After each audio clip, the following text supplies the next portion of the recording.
Good evening तनु पूनिया, पंपा मंडल, रिया मंडल, अंजलि, उदित, Harshita, rising star, Himanshu. चलिए सभी को गुड इवनिंग। तो स्टार्ट करते हैं रिलीजियस रिफॉर्म मूवमेंट। एक्चुअल में यहाँ पे मैंने, अगर आपने एक चीज़ नोटिस करी हो तो यहाँ पे मैंने रिलीजियस रिफॉर्म मूवमेंट नहीं लिखा है, यहाँ पे मैंने लिखा है सोशल रिलीजियस मूवमेंट्स। क्यों? क्योंकि मूवमेंट्स जो हम पढ़ेंगे ये दो तरह के हो सकते हैं। दो तरह के कैसे? एक तो रिफॉर्मिस्ट और दूसरे रिवाइवलिस्ट। ये कैसे मूवमेंट है, क्या मूवमेंट है? तो ये आप ऐसे समझ लो कि 20th सेंचुरी के टाइम पे या फिर 19th सेंचुरी पे ही आपके स्टार्ट हो गए थे जो हमारे मूवमेंट्स हैं। किस चीज़ के लिए मूवमेंट स्टार्ट हुए थे? बिकॉज अभी तक जो भी हमने पढ़े हैं, क्या जितना भी फॉरेन में इन्वेजन हुआ, ठीक है, चाहे वो सबसे पहले अगर हम बात कर लें, याद करो, ग्रीक्स आए थे, स्काइथियंस आए थे, कुशान्स आए थे कि नहीं? उसके बाद हमारा इस्लामिक इन्वेजन हुआ। ये जो आए थे ग्रीक्स और स्काइथियंस, कुशान, ये तो पूरी तरह ही एसिमिलेट हो गए इंडियन सोसाइटी में। यानी ऐसा नहीं कि इन्होंने अपना जो वहाँ से कल्चर लाया था उसको फोर्स किया या फिर कुछ ऐसा किया, वो अमलगमेट हो गए। यानी कि हाँ, उनका कुछ यूनिकनेस होगा कल्चर का, वो हमारे इंडियन कल्चर में ही मिक्स हो गया। और ये तो माना जाता है कि जो राजपूत हैं ये एक्चुअल में शाकाज या फिर स्काइथियंस या फिर ग्रीक्स, इनका ओरिजिन माना जाता है। ठीक है, तो ये पूरी तरह से एसिमिलेट हो गए। इस्लामिक इन्वेजन जो हुआ वो भी एज सच बहुत ज़्यादा फोर्सफुल नहीं रहा। अगर हम कुछ रूलर्स को हटा दें, जैसे कि अलाउद्दीन खिलजी हो गया, औरंगज़ेब हो गया, फिरोज शाह तुगलक हो गया, तो बहुत ज़्यादा ऐसे रूलर्स ने कोई बहुत ज़्यादा इफेक्ट नहीं डाला तो, लेकिन बहुत ज़्यादा लेवल पे नहीं डाला। लेकिन जब ब्रिटिशर्स आए, ठीक है, तो ब्रिटिशर्स के आने पे एक इम्पॉर्टेंट चीज़ हुई। वो इम्पॉर्टेंट चीज़ ये है कि ब्रिटिशर हमारे आसपास से नहीं थे। अगर हम बात करें स्काइथियंस, कुशान्स या फिर इस्लामिक इन्वेजन हुआ, हमारे मतलब एक तरह से हम बोल सकते हैं कि एशिया कॉन्टिनेंट के ही लोग आए। ब्रिटिशर्स कहाँ से थे? यूरोप से थे। और जब हम यहाँ अकबर बीरबल खेल रहे थे तो ब्रिटिश या फिर हम बात करें यूरोपियंस टेक्नोलॉजिकल इनोवेशंस कर रहे थे।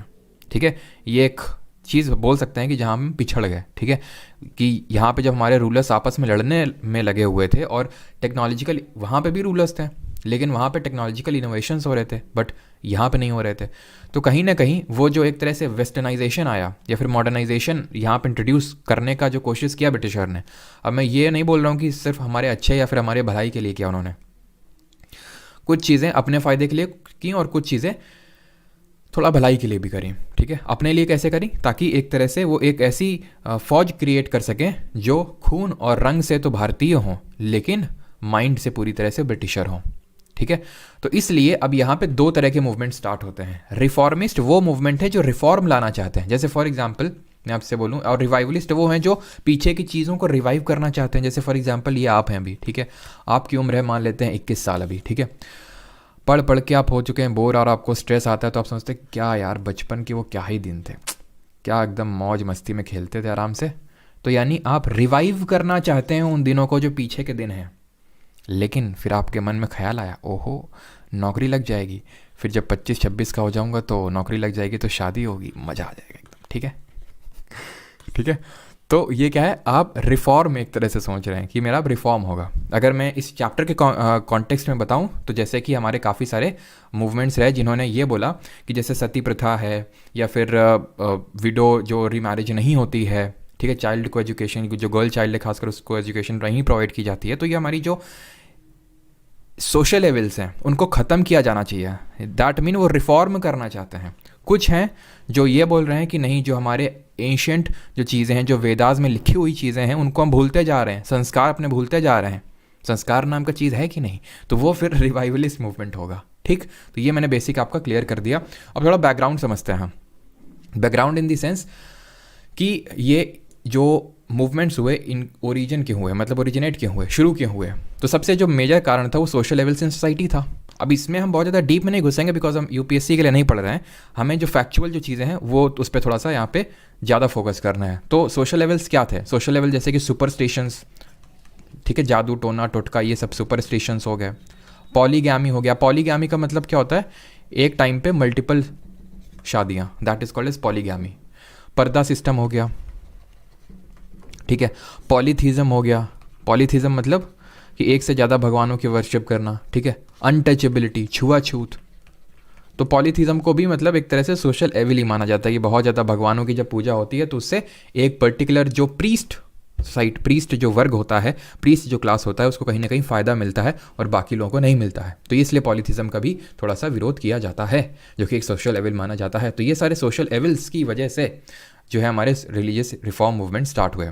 पोजीशन ऑफ वुमेन भी काफ़ी डिटेरियोरेट हो रही थी, ख़राब हो रही थी। जैसे कि अभी एक पॉलीगैमी आप यहाँ पे एग्जाम्पल कोट कर सकते हैं, ठीक है, कि एक टाइम पे एक बंदा मल्टीपल शादियां करता था, that is called as polygamy. और ऐसा नहीं है कि सिर्फ इस्लामिक रूलर्स में ही हमें देखने को मिला, हिंदू रूलर्स में भी बहुत देखने को मिला ये हमें, ठीक है। पॉलीगैमी हो गया, हाँ, मतलब लेकिन उस एक्सटेंट में नहीं देखने को मिला, बस ये है।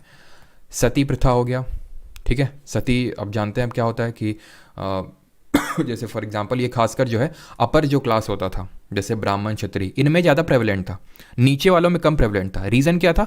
क्योंकि जो ऊपर यानी कि हम बोल सकते हैं कि जो ब्राह्मण और क्षत्रिय की जो वुमेन होती थी उनको पढ़ाया लिखा नहीं जाता था। क्यों? क्योंकि आपकी शादी हो जाएगी बहुत ही जल्दी एंड देन आपको सर्व करना है और इस तरह से, और आपको कुछ करने की ज़रूरत नहीं है, दासियाँ होंगी आपके लिए काम करेंगे एंड सो ऑन। जब हस्बैंड की मतलब डेथ हो गई तो फिर उसके बाद आपके पास कोई स्किल तो है नहीं, या कहीं आप बाहर जाके काम कर पाओगे या फिर कुछ भी, तो इसलिए आप सती कर लो, यानी कि उसके चिता के साथ आप खुद को जला दो। और जो सती नहीं करती थी उनके खिलाफ बहुत ही सोशल एक तरह से बहुत ही मिसनॉमर फैला हुआ था, ठीक है। तो वो सती प्रथा हो गई। और जो नीचे यानी कि हम बोल सकते हैं वैश्य और शूद्र, क्योंकि उनको एक तरह से सर्व करना होता था, ये मतलब रियलिटी है, ठीक है। तो सर्व करना होता था तो कुछ ना कुछ स्किल होती थी उनके पास। किसको सर्व करना होता था? अपर वर्ण होते थे, उनको सर्व करना होता था, कुछ ना कुछ स्किल होती थी, इसलिए उनको नहीं करना होता था, ठीक है। विडो रीमैरिज नहीं अलाउड थी, ठीक है, ये एक था। गर्ल एजुकेशन, विमेन एजुकेशन नहीं थी, ठीक है, ये भी एक सोशल लेवल है। तो अब steps taken to ameliorate the women's position देखेंगे, यानी कि क्या क्या स्टेप्स लिए गए, और ये हमारे लिए थोड़ा सी इंपॉर्टेंट चीज़ है कि कौन कौन से स्टेप्स लिए गए जिससे कि एक तरह से वुमेन की पोजीशन को सही किया गया। बिकॉज अगर आप अभी देखें, is this sufficient for CDS, ये सारे क्वेश्चन हम लोग लास्ट में टैकल करेंगे, ठीक है। तो अगर अभी हम देखें वुमेन की पोजीशन को, ठीक है, तो आप खुद ही आज देख सकते हैं कि वुमेन हमारे जो एक तरह से बोल सकते हैं कि राजा राम मोहन रॉय हो गए, ठीक है, या फिर जितने भी हमारे इन रिफॉर्म मूवमेंट्स में लोग इन्वॉल्व रहे, पर्सनालिटीज़ इन्वॉल्व रहे, उसी की वजह से आज देखिए कि वुमेन की पोजीशन भले उतनी अच्छी ना हो लेकिन फिर भी कई गुना अच्छी हो चुकी है। आप खुद ही देखिए, ठीक है, सोशल मीडिया प्लेटफॉर्म्स पे कंटेंट आपको किसको, जैसे फॉर एग्जांपल इंस्टाग्राम आप खोल लीजिए, किसका कंटेंट आपको ज़्यादा मिलेगा बताइए, हाँ। तो कहीं ना कहीं हमारे वुमेन वर्कफोर्स ने फोर्स किया है किसको, इंस्टाग्राम जैसे सोशल मीडिया प्लेटफॉर्म को, कि बेटा अगर हमारा कॉन्टेंट नहीं दिखाओगे तो फिर चलने वाले नहीं हो तुम। तो this is called women empowerment, ठीक है। तो एबॉलिशन ऑफ सती, सबसे पहली चीज़, सती मैंने आपको बता दिया क्या है, ठीक है। तो 1829 में एक एक्ट पास किया जाता है जिससे कि इसको एलिमिनेट किया जाता है, किसको, सती को। और ये एक्ट जो है राजा राम मोहन राय के एफर्ट से पास होता है विलियम बेंटिक के टाइम पे। अभी मैं गवर्नर जनरल ऑफ इंडिया इस तरह के टर्म्स यूज़ करने से बच रहा हूँ, ठीक है, क्योंकि जो हमारे विलियम बेंटिक थे वो first governor general of India थे, इसलिए बच रहा हूँ बिकॉज मैंने अभी तक ये आपको सारी चीज़ें बताई नहीं है कि governor general of India, governor general of Bengal, ये सारी चीज़ें होती क्या हैं और कब। ये एक तरह से अगर हम बोलें तो कोई अलग अलग चीज़ें नहीं हैं सेम चीज़ें हैं, बस उनका नामकरण चेंज हो गया। और क्यों चेंज हुआ था उसके पीछे का भी रीज़न है जो हम लोग आगे देखेंगे। विडो रीमैरिज की अगर बात करें तो ये हुआ, एक एक्ट पास हुआ, window remarriage act in the year 1856। 1856 में एक विडो रीमैरिज एक्ट पास होता है, और ये किसके कर कमलों से यानी कि किसके एफर्ट से पास होता है, तो ईश्वर चंद्र विद्यासागर। ये कौन है? ये एक संस्कृत कॉलेज में प्रिंसिपल थे, ईश्वर चंद्र विद्यासागर, और वहीं से इनको ईश्वर टाइटल भी मिला था इनको, ठीक है, विद्यासागर, ठीक है, सॉरी विद्यासागर, इनको ये जो है टाइटल मिला था वहीं से, जो संस्कृत कॉलेज था, ठीक है, विद्या का सागर है ये, ठीक है। और विडो रीमैरिज पे थोड़ी और चर्चा कर लेते हैं बिकॉज इससे रिलेटेड क्वेश्चन आपके बनते हैं।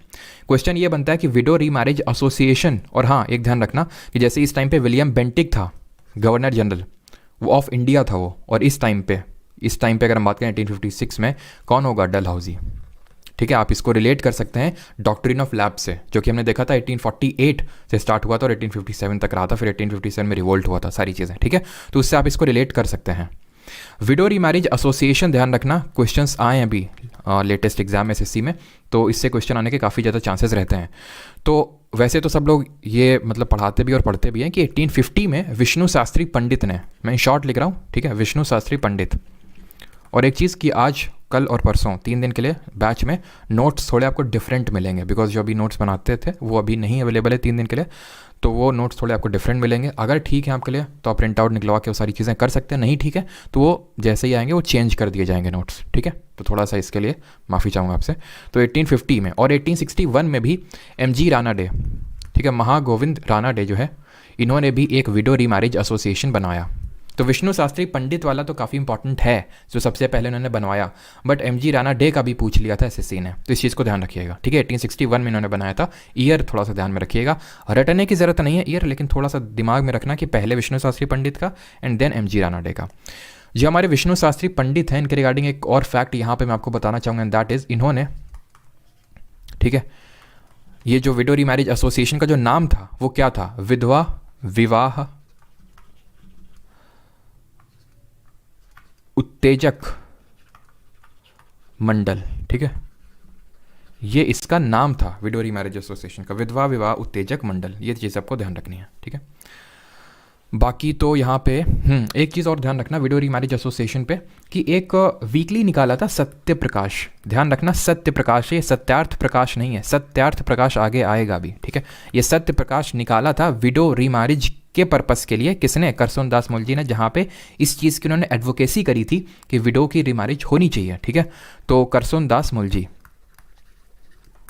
ये नाम याद रखिएगा। ठीक है, आगे बढ़ते हैं। चाइल्ड मैरिज, तो चाइल्ड मैरिज भी काफ़ी प्रेवलेंट थी, बहुत ही कम एज पे मैरिज कर दी जाती थी, खासकर जो बच्चियां होती थी उनकी। ऐसा नहीं कि जो लड़के होते थे उनकी नहीं होती थी, लेकिन लड़कियों की ज़्यादा जल्दी हो जाती थी, और ख़ासकर जो बहुत ही अधेड़ उम्र के, एक तरह से बोल सकते हैं, वो आदमी होते थे और वो छोटी छोटी बच्चियों से शादी कर लेते थे, तो ये भी होता था। तो एक तरह से कहीं ना कहीं इसमें जो चाइल्ड मैरिज का है वो भी काफ़ी एक सोशल, एक तरह से बोल सकते हैं, एविल था उस टाइम पर। और इसको लेके हमारे BM मालबारी जी ने, ठीक है, किसने, BM मालबारी जी ने जो है। और एक चीज़ इसमें विडो रीमैरिज में एक और नाम आप ना हो तो याद रख लीजिएगा, एंड दैट इज़ आपका ढोंडो केशव कर्वे, DK कर्वे। ठीक है, ये नाम याद रखिएगा, DK कर्वे, ढोंडो केशव कर्वे इनका पूरा नाम है। विडो रीमैरिज से ही एसोसिएटेड थे। तो हमने कितने नाम देख लिए, ईश्वर चंद्र विद्यासागर, जिनकी वजह से विडो रीमैरिज एक्ट पास हुआ डलहौजी के टाइम पे, widow remarriage association Vishnu Shastri Pandit और MG रानाडे और DK कर्वे। ठीक है, ये चीज़ आप नाम आपको ध्यान रखने हैं।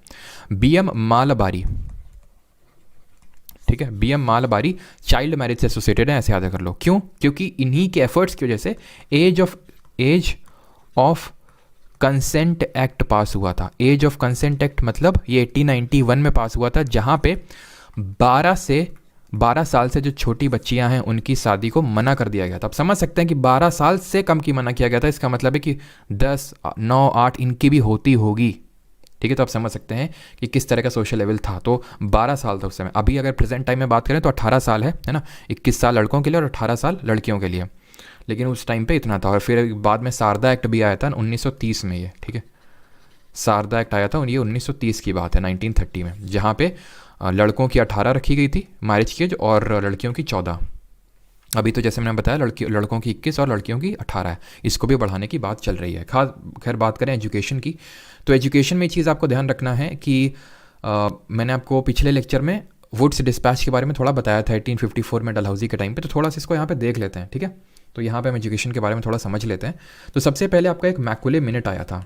ठीक है, ये है मैकुलेज मिनट। मिनट का मतलब है एक तरह से चार्टर निकला है कि भाई हम ये चीज़ें करेंगे इंडिया में एजुकेशन को प्रमोट करने के लिए। ये आया था किसके टाइम पे, बेंटिक के टाइम पे, विलियम बेंटिक के टाइम पे। और इसमें मेनली इंग्लिश एजुकेशन को प्रमोट करने की बात कही जा रही थी। किसको, इंग्लिश एजुकेशन को प्रमोट करने की बात कही जा रही थी। और इसको करने के लिए एक कॉन्सेप्ट दिया गया था, and that was downward filtration theory. Downward filtration theory, ये थ्योरी दी गई थी किसके द्वारा, मैकुले के द्वारा। और बेंटिक उस समय गवर्नर जनरल ऑफ इंडिया था। तो बेंटिक समझ गया था कि ये जो इंग्लिश एजुकेशन को प्रमोट करने वाला जो मिनट है या फिर चार्टर है एक तरह से, ये कहीं ना कहीं बैकलैश रिसीव करेगा, इसलिए ये लाना नहीं चाहता था, लेकिन फाइनली इसके टाइम पे आया। और इसीलिए बेंटिक को एक क्वेश्चन पूछा गया था इससे में, who is known as the father of English education in India, तो बेंटिक आंसर था उसका। ठीक है, father of English education, father of English education in India. अभी डाउनवर्ड फिल्ट्रेशन थ्योरी है क्या वो समझिए। इसमें यह था कि जो रिच क्लास है, जो पुअर क्लास है, जो नीचे, उसको हम नहीं पढ़ाएंगे, जो रिच क्लास है उसको पढ़ाएंगे। और किस लैंग्वेज में पढ़ाएंगे, तो इसने इंग्लिश एजुकेशन को फेवर किया था, तभी तो बोलते हैं father of English education Bentinck को। तो इसने इंग्लिश एजुकेशन को ये बोला था कि हम वो करेंगे, जो मैंने आपको चीज़ बताई थी कि भाई Indian in blood and skin but britisher in the mind, यानी कि पूरी तरह से इंग्लिश एजुकेशन दे के पूरी तरह ब्रेन वॉश कर देंगे और ये जो लोग हैं धीरे धीरे फिल्ट्रेट डाउनवर्ड यानी नीचे ही क्या कर देंगे, फिल्ट्रेट कर देंगे, पास ऑन कर देंगे एजुकेशन को। और फिर आया हमारा वुड्स डिस्पैच जिसने इस डाउनवर्ड फिल्ट्रेशन थ्योरी को पूरी तरह से नकार दिया, खारिज कर दिया। ये आया 1854 में, 1854 में वुड्स डिस्पैच। डलहौजी होगा इस समय गवर्नर जनरल, ठीक है। और इसको Magna carta of Indian education बोलते हैं। मैग्ना कार्टा क्यों बोलते हैं? बिकॉज जो हमारी एक्चुअली में एजुकेशन सिस्टम स्टार्ट हुआ, मॉडर्न डे एजुकेशन, वो कहीं ना कहीं वुड्स डिस्पैच में जो चीज़ें लिखी हुई थी कि भाई ठीक है आप ऊपर लेवल पे तो अगर आपको इंग्लिश पढ़ानी है तो पढ़ा लो, लेकिन मेनली इसने वर्नैकुलर्स पे फोकस करने के लिए बोला था। वर्नैकुलर्स क्या होती हैं? लोकल लैंग्वेज, जैसे कि मराठी, गुजराती, इसको हम बोलते हैं वर्नैकुलर्स, ठीक है। तो इनको प्रमोट करने की बात कही थी। हाँ, आप एंग्लो वर्नैकुलर अपर लेवल पे पढ़ा सकते हो। एंग्लो वर्नैकुलर मतलब ये है कि लोकल लैंग्वेज और इंग्लिश का मिक्सचर, बट आपको लोकल लैंग्वेज यानी वर्नैकुलर्स में पढ़ाना है लोअर लेवल पे, ठीक है। तो इसने जो है डाउनवर्ड फिल्ट्रेशन थ्योरी को पूरी तरह से खारिज कर दिया था, नेगेट कर दिया था। इस चीज़ को ध्यान में रखना है। और Magna carta of Indian education किसको बोलते हैं? वुड्स डिस्पैच को बोलते हैं। ये भी चीज़ ध्यान रखनी है आपको। तो भले ये मतलब ऐसा नहीं कि सिर्फ वुमेन के लिए था, सबके लिए था ये, ठीक है, जो हम लोगों ने एजुकेशन के अंडर में पढ़ी चीज़ें, ऑलराइट। और मैकुलेज मिनट ये कब आया था? तो ये भी ध्यान रख लीजिएगा, 1835 में आया था, 1835 में, 1835 में। आगे बढ़ते हैं। विमेंस कुछ ऑर्गेनाइजेशन बने थे और उनके बारे में यहाँ पे 4 मैंने यहाँ पे लिख रखे हैं। बस हमें इसमें ये देखना है फाउंडर कौन है। डेट या फिर ईयर हमें याद रखने की ज़रूरत नहीं है, हैं तो, लेकिन मैं वो आपको यहाँ पे नहीं लिखवाऊंगा बिकॉज ऐसा कभी एसएससी ने क्वेश्चन पूछा नहीं उससे, ठीक। तो सबसे पहला एक तो ध्यान रखना, इंडियन वुमेन की जो यूनिवर्सिटी है सबसे पहले वो डीके कर्वे जी ने बनाई थी, वही ढोंडो केशव कर्वे, ठीक है। तो क्योंकि वो वुमेन्स के लिए बहुत काम किए थे, जैसे कि ईश्वर चंद्र विद्यासागर हो गए, बीएम मालाबारी हो गए, डीके कर्वे हो गए, तो इन लोगों ने वुमेन्स के लिए बहुत काम किया। तो डीके कर्वे की अगर बात करें तो थोड़ा सा फैक्ट याद रख लीजिएगा, मतलब बहुत ज़्यादा इंपॉर्टेंट तो नहीं है। इंडियन वुमेन्स यूनिवर्सिटी, ठीक है, ये 1916 के टाइम पे बनाई थी, लेकिन ईयर इंपॉर्टेंट नहीं उतना, ठीक है। भारत श्री महामंडल पे आ जाते हैं सबसे पहला। तो इसकी फाउंडर है सरला देवी चौधरानी, ठीक है, सरला देवी चौधरानी, ठीक है, Chaudhurani. Lady social conference, Ramabai Ranade, MG Ranade की वाइफ रामाबाई रानाडे। एमजी रानाडे ने एक नेशनल सोशल कॉन्फ्रेंस करके एक एसोसिएशन बनाया था, तो उसी से एसोसिएटेड था ये लेडी सोशल कॉन्फ्रेंस, उनका था national social conference MG Ranade का, और रघुनाथ राव के साथ मिल के किया था, वो बाद में देखेंगे, ठीक है।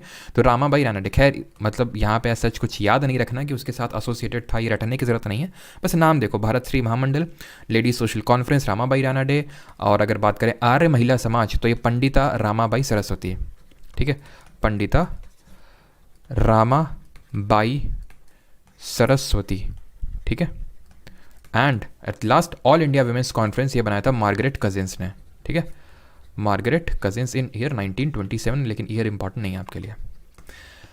अब कुछ थोड़े से निमोनिक्स आप बना सकते हैं, ठीक है, जो मैंने निमोनिक्स बनाए थे वो मैं आपके साथ शेयर नहीं कर सकता हूँ, ठीक है, तो आप अपने आप से बना सकते हैं। जैसे फॉर एग्जांपल यहाँ पे आर्य महिला समाज है, तो जो लोग आर्य समाज से यहाँ पे काफ़ी लोग मुझे पता है जुड़े होंगे, तो वहाँ पे हम आर्य समाज में क्या मतलब होता है कि वेदों की ओर लौटो या फिर सारी चीज़ें हैं ना, पंडित, जैसे कि मैं काफ़ी लोगों को जानता हूँ जो आर्य समाज से जुड़े हुए हैं और वो मतलब पंडितों का काम करते हैं, ठीक है, इस तरह से, तो उस तरह से रिलेट कर सकते हैं कि पंडिता रामाबाई सरस्वती, ठीक है। और थोड़ा सा नेशनल सोशल कॉन्फ्रेंस जो एमजी रानाडे और रामाबाई रानाडे, इस तरह से रिलेट कर सकते हैं, ठीक है। भारत की स्त्री हैं हमारी सरला जी, ठीक है, स्त्री हैं सरला जी, इस तरह से कुछ याद कर सकते हैं। फिर भारत की जो स्त्रियां हैं उनको देवी माना जाता है, भारत की जो स्त्रियां उनको देवी माना जाता है, ठीक है, इस तरह से आप याद कर सकते हैं। अब आते हैं struggle against caste based exploitation. मतलब ये है कि ये भी तो एक सोशल लेवल था हमारी सोसाइटी में जहाँ पे चतुर्वर्ण सिस्टम चलता था। व्हाट इज दिस चतुर्वर्ण सिस्टम? ये 3 इडियट वाले चतुर्ण नहीं है हमारे, ठीक है। चतुर्वर्ण सिस्टम की अगर बात करें तो इसका मतलब ये होता है कि ब्राह्मण, क्षत्रिय, वैश्य, शूद्र, ठीक। और ये जो होता है चतुर्वर्ण सिस्टम यानी कि क्लासिफिकेशन होता है, और जो नीचे वाले लोग यानी शूद्र हैं, ये वैश्य हैं, ये स्क्रिप्चर्स नहीं पढ़ सकते हैं, जो एंशिएंट स्क्रिप्चर्स हैं उनको पढ़ने की इजाज़त नहीं है। तो ये सारी चीज़ें, चतुर्वर्ण सिस्टम जो है कहीं ना कहीं हमारा एक सोसाइटी में क्लासिफिकेशन करता है, वो कि भाई ये ऊपर ये नीचे, इस तरह से वो क्लासिफिकेशन करता है। और उस क्लासिफिकेशन के खिलाफ नॉर्थ इंडिया और साउथ इंडिया दोनों में ये जो है मूवमेंट स्टार्ट हुए। जैसे कि महद सत्याग्रह अगर बात करें तो 1927 में किसने? भीमराव अंबेडकर जी ने, ठीक है, स्टार्ट किया। तो अंबेडकर जी बताने की ज़रूरत है नहीं कि कितना उन्होंने काम किया, खासकर जो लोअर क्लास ऑफ सोसाइटी है उसके लिए बहुत उन्होंने काम किया। और उस जो ये स्टेटा ऑफ मतलब सोसाइटी में जो स्टेटा बने हुए हैं कि ये ऊपर है ये नीचे है, तो उसको एलिमिनेट करने में, उसको हटाने में, उसको ख़त्म करने के लिए उन्होंने बहुत एफर्ट्स मारे अंबेडकर जी ने। 1927 की ये बात है, महत सत्याग्रह इन्होंने लीड किया। कुछ लोगों को कलेक्ट किया और एक कुएँ में गए जहाँ से पानी, बिकॉज ये रही है प्रथा, ठीक है, मतलब मुझे पता इसलिए है क्योंकि ये मतलब होती है इसलिए पता है, ठीक है। तो अलाउ नहीं किया जाता था। अभी भी कुछ जगह मतलब अब तो खैर बहुत हद तक एलिमिनेट हो चुका है, लेकिन कुछ कुछ जगह हैं जहाँ पे अभी तो अलाउ नहीं किया जाता है। लेकिन अभी तो ये जब से आपको पता है आर्टिकल 17 हम लोग पॉलिटी जब पढ़ेंगे तो वहाँ पे एबॉलिशन ऑफ अनटचेबिलिटी है, यानी कि अस्पृश्यता का उन्मूलन, तो वो चीज़ नहीं है। लेकिन फिर भी तब था, तो वो गए थे वहाँ से, उन्होंने पानी पिया था, ठीक है। और वहीं पर उसी टैंक के पास जाके इन्होंने मनुस्मृति को भी जलाया था, जो एंशंट हिंदू स्क्रिप्चर है मनुस्मृति, उसको भी जलाया था इन्होंने वहाँ पे जाके। इतना ध्यान रखना है। बहिष्कृत हितकर्णी सभा की बात करें 1924 में अंबेडकर जी ही बनाते हैं इसको। कहाँ पे? बॉम्बे में बनाते हैं। ये चीज़ ध्यान रखना, ये क्वेश्चन आई थिंक पूछा जा चुका है एसएससी में कि कहाँ पे, तो बॉम्बे में। क्लियर? बस इतना याद रखना है। साउथ इंडिया में भी अब चले आते हैं थोड़े से। साउथ इंडिया में सेल्फ रिस्पेक्ट मूवमेंट चला, वो अभी नहीं पढ़ेंगे, आगे पढ़ेंगे। ईवी रामास्वामी नायकर 1920 के टाइम पे। केरल वाले में भी एसएनडीपी मूवमेंट स्टार्ट हुआ। हमारे जो श्री नारायण गुरु जी हैं, उन्होंने one religion one cast one God की बात कही थी, वो भी अभी हम नहीं देखेंगे, वो आगे देखेंगे। और महाराष्ट्र वाला भी नहीं देखेंगे, यहाँ पर जब हम ज्योतिराव फूले फिर ज्योतिबा फूले पे आएंगे तब महाराष्ट्र वाला भी देख लेंगे, ठीक है, कि महाराष्ट्र में उन्होंने किया था, केरल में ये नारायण गुरु जी ने किया था। तो यहाँ पर मैं लिख भले देता हूँ, श्री नारायण गुरु, नाम याद रखिएगा, ठीक है, श्री नारायण गुरु। यहाँ पे हम देखेंगे किसको? ज्योतिबा फूले जी को, ठीक है, ज्योतिबा फूले या फिर Jyotirao Phule. And self respect movement में ईवी रामास्वामी नायकर, ईवी रामास्वामी नायकर, जिनको कि पेरियार के नाम से भी जाना जाता है, और पेरियार नदी का भी नाम है, आपको पता है, ठीक है। तो यहाँ तक किसी कोई डाउट हो तो प्लीज़ आप पूछ लेंगे। और फिर अब हम बढ़ते हैं राजा राम मोहन रॉय और उनके ब्रह्मो समाज की तरफ। किसी को कोई डाउट है?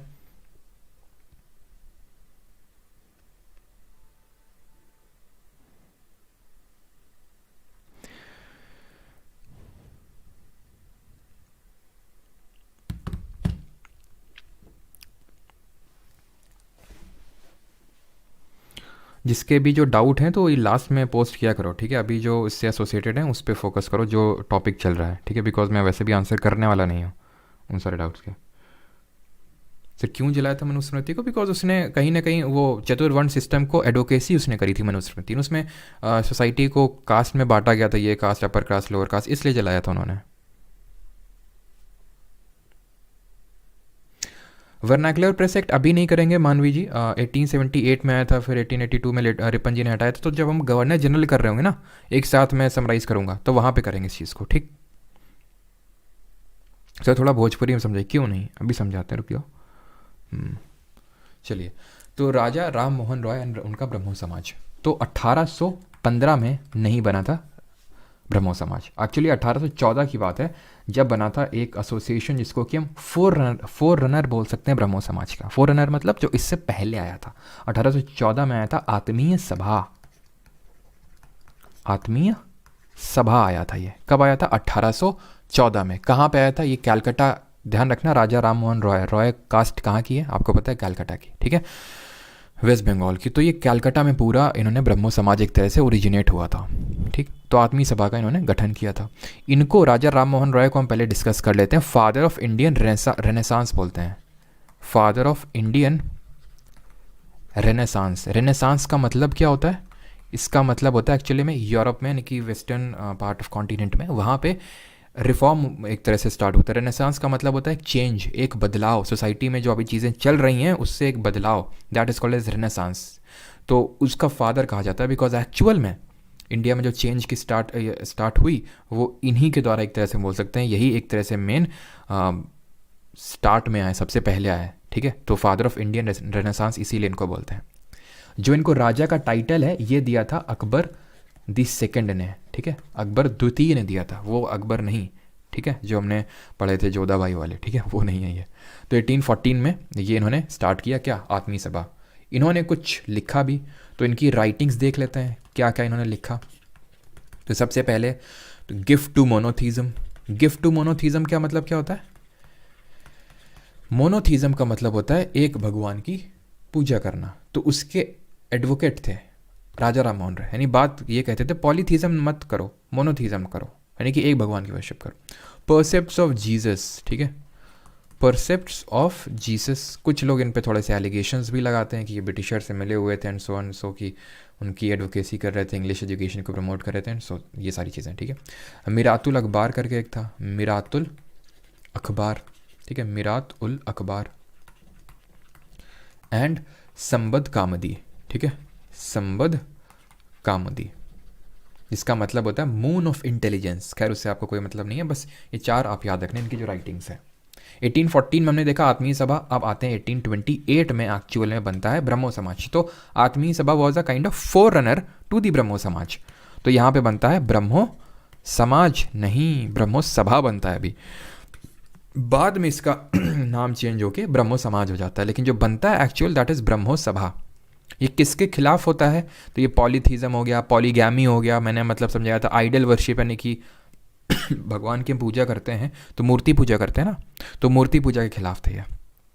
तो ये सारी चीज़ें वो मैं लिख नहीं रहा हूँ क्योंकि आपसे पूछेगा नहीं, और पूछेगा भी तो समझ गए आप, ठीक है। 1828 में बनता है ये। अब 1828 में ये बनता है, लेकिन फिर कुछ हो जाता है। फिर क्या हो जाता है? तो फिर ये होता है कि 1839 की बात है, 1839 की बात है, एक तत्वबोधिनी सभा करके भी बनती है। क्या बनती है? तत्व बोधिनी सभा। ये भी वहीं कैलकाटा में बनती है। कौन बनाता है इसको? देवेंद्र नाथ टैगोर, रविन्द्रनाथ टैगोर के पप्पा जी, ठीक है, देवेंद्र नाथ टैगोर। और देवेंद्र नाथ टैगोर ने ना सिर्फ तत्वबोधिनी सभा बनाई बल्कि तत्वबोधिनी पत्रिका भी निकाली। तो ध्यान रखना किस लैंग्वेज में होगी, जरा ये बताइए, कॉमन सेंस का यूज़ करिए, किस लैंग्वेज में होगी ये, ठीक। कब बनाया? 1839 में। फिर इनके एक काफ़ी, इनको थोड़े इम्प्रेस हो गया किससे? केशव चंद्र सेन से। तो इन्होंने केशव चंद्र सेन को इनवाइट किया और केशव चंद्र सेन ने ज्वाइन कर लिया। केशव चंद्र सेन ने ज्वाइंड ब्रह्मो समाज, यहाँ पे मैं शॉर्ट में BS लिख रहा हूँ, ठीक है, ब्रह्मो समाज इन 1858। क्या ये ईयर इंपॉर्टेंट है? नहीं इंपॉर्टेंट है ये, ठीक। ये ईयर इंपॉर्टेंट है, बिल्कुल इंपॉर्टेंट है, CGL 2022 में खूब क्वेश्चन पूछेगा और 23 में भी। तो केशव चंद्र सेन ज्वाइंट ब्रह्मो समाज इन 1858। तो ईयर इंपॉर्टेंट नहीं है, कौन किसने ज्वाइन किया? केशव चंद्र सेन ने। किसने इनवाइट किया था? देवेंद्रनाथ टैगोर ने। लेकिन अब इन्हीं से कुछ मनमुटाव होने लगे। क्यों?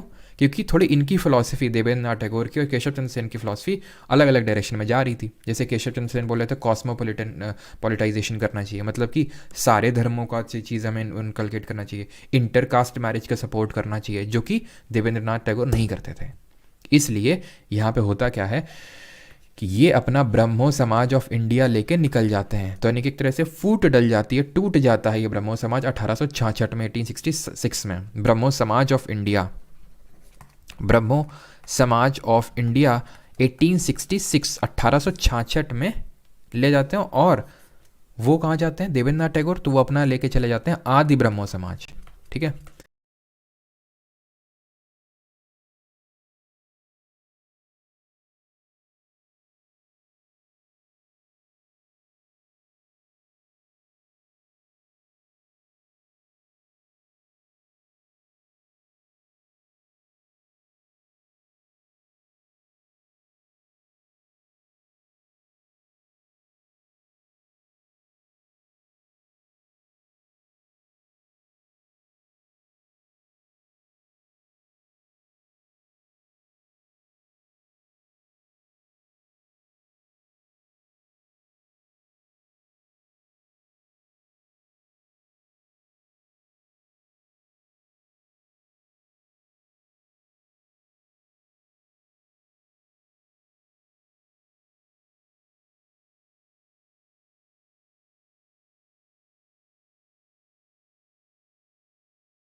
कहाँ जाते हैं देवेंद्रनाथ टैगोर, तो वो अपना लेके चले जाते हैं आदि ब्रह्मो समाज।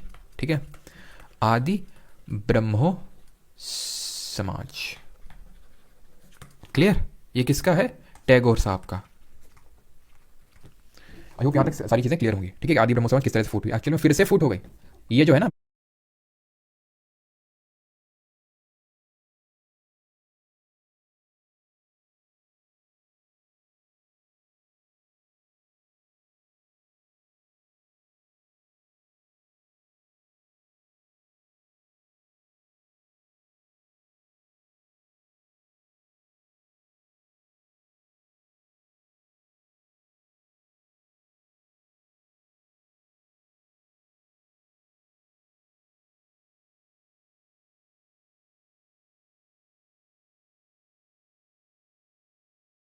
फिर से फूट हो गई। ये जो है ना,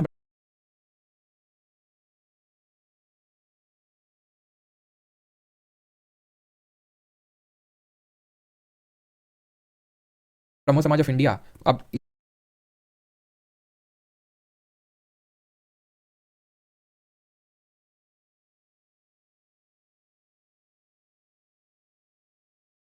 इसके आगे जो है ना, ये वाली जो फूट है, अभी मैंने बताई ब्रह्मो समाज ऑफ इंडिया, आदि ब्रह्मो समाज, ये तो